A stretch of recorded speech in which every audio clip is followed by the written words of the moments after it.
received a call from your doctor and dropped everything and arrived as fast as I could. I'm so happy you're awake.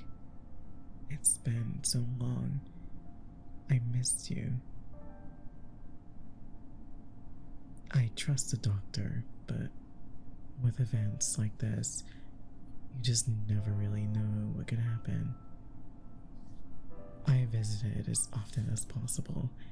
I don't even want to know what it felt like, but it must have been jarring and confusing. The closest thing this reminds me of is time travel, believe it or not. Falling asleep one day and waking up during a different time period the next. Sorry, I didn't mean to be insensitive. I'm just excited you're back. Seriously. It wasn't easy to take care of our apartment while you were gone. So much silence. I mean, you know me. I should be fine with peace and quiet, but I can't do it anymore. I can't. It's like staying after school, after everyone has left already. I'm not doing that anymore. I can't do it anymore.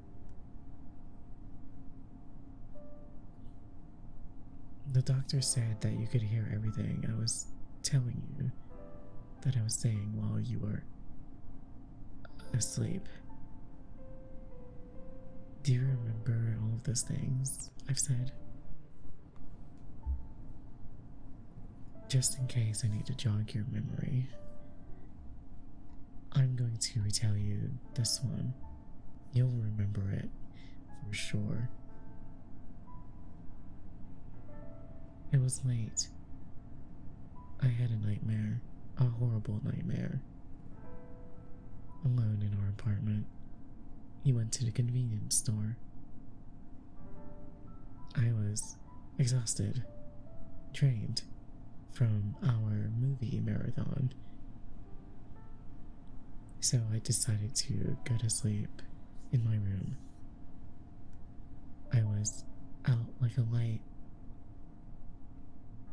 like a switch. Next thing I know, I woke up in a cellar. A dark stone, concrete laden room with a crude wooden cup on the floor,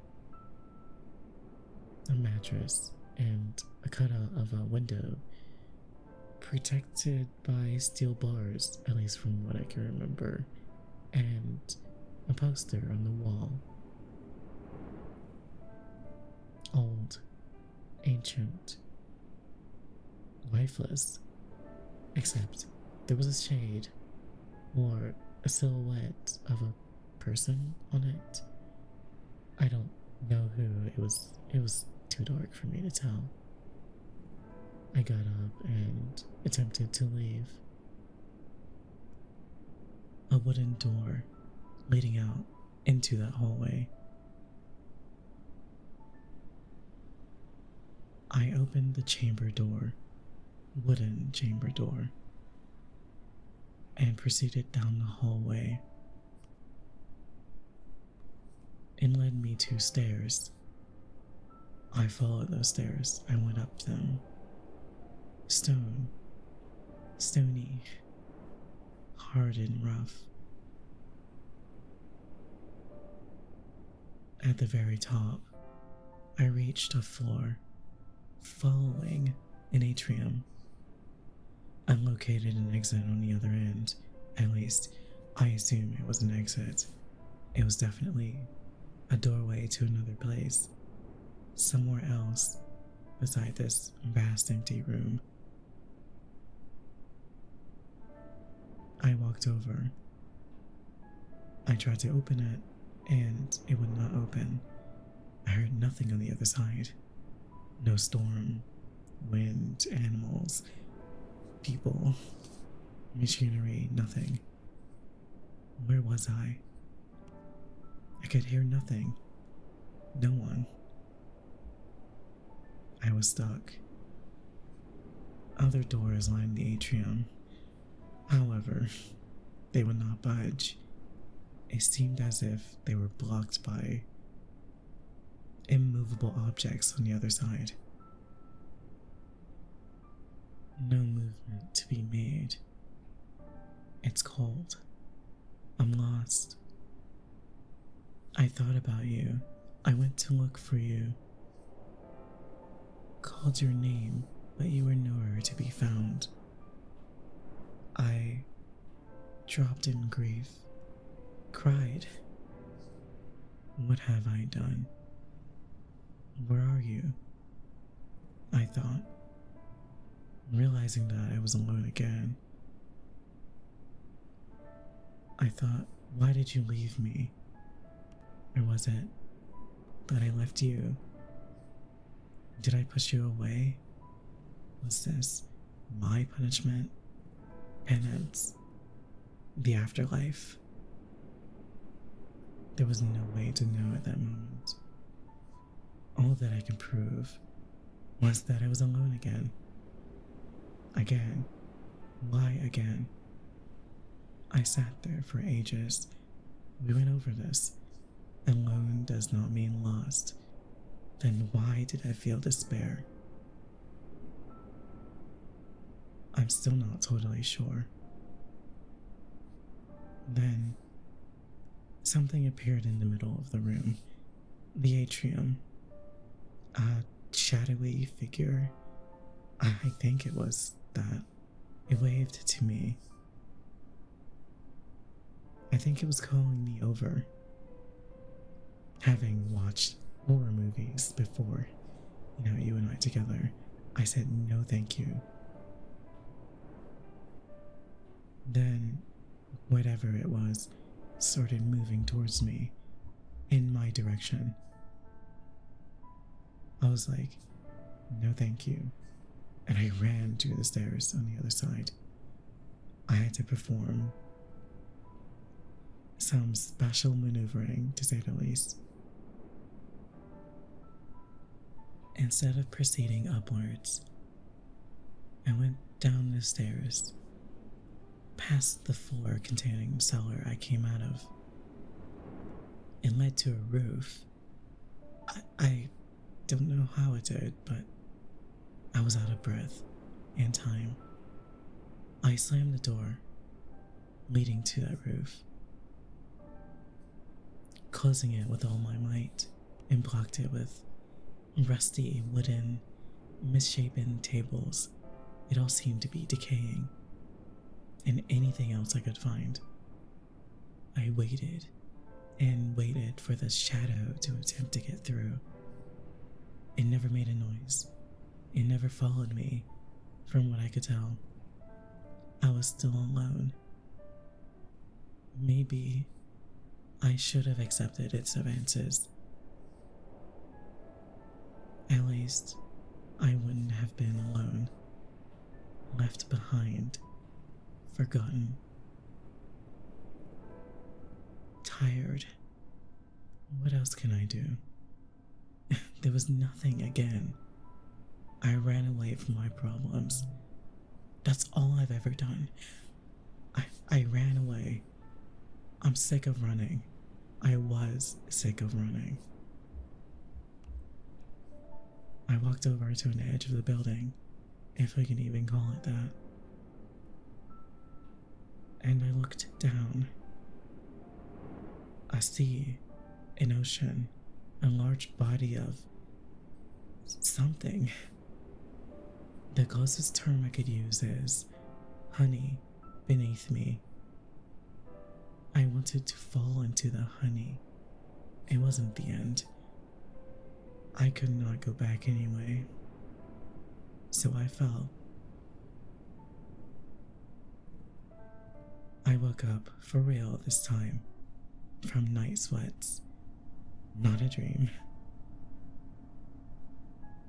Panicked, I got up and searched for you, rushing out of my room, and I found you, sitting on the couch watching a lo mein cooking video. At least I thought it was. I did not care. I surrounded you with my arms, crying. Thought I had lost everything, reaffirming that I'd stay by your side until the end. Do you remember that story? Of course. I have no idea what that was all about. Well, maybe it was about me losing my personality, identity, myself. I don't have many joys in life. None of them can be replaced. You are one of them. It's hard to find true people, those who'd rather make genuine connections than superficial ones. I must admit, after that nightmare, I came to the conclusion that I have lost my way. I need to find my own drive. Maybe that's what it was, an omen. For now, I'll stay with you until you're well and able. I'm sorry for the dour story, but I've been having nightmares these past few months. They've been getting more vivid, more immersive. I'm trying to get to the bottom of this. Why me? I think I do have an idea why it's been happening to me. Anyway, I'm still glad that you're back. I have to say it again. I was worried. Worried so much so that I've been stressed just almost every day. It hurts. And now I don't have to worry anymore.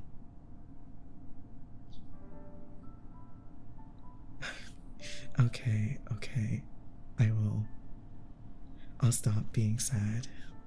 For now. Good news, by the way. I have a bottle of vitamin water with your name on it and a giant foot-long Subway sub. I was planning to eat it all by myself in the cafeteria, but now that you're awake, I can share some with you.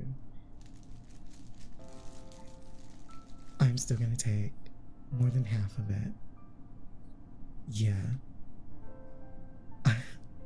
I paid for it, so just consider yourself lucky that I'm willing to give you this greatness, I guess.